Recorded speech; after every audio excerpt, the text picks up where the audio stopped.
కాంగ్రెస్ ప్రకటించే 6 గ్యారంటీలకు తెల్ల రేషన్ కార్డే అర్హత అని మంత్రి పొంగులేటి శ్రీనివాసరెడ్డి ప్రకటించారు. ఈ నెల 28 నుంచి గ్రామసభల ద్వారా లబ్ధిదారుల నుంచి దరఖాస్తులు స్వీకరిస్తామన్న ఆయన 1-2 రోజుల్లో గ్రామ, వార్డు సభల విధివిధానాలు ఖరారు చేస్తామన్నారు.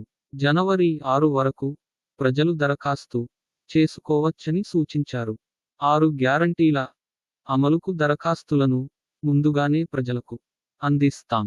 అర్హులైన వారు ఈ నెల 28 నుంచి జనవరి 6 వరకు గ్రామ సభల్లో వాటిని అధికారులకు అందజేయాలి.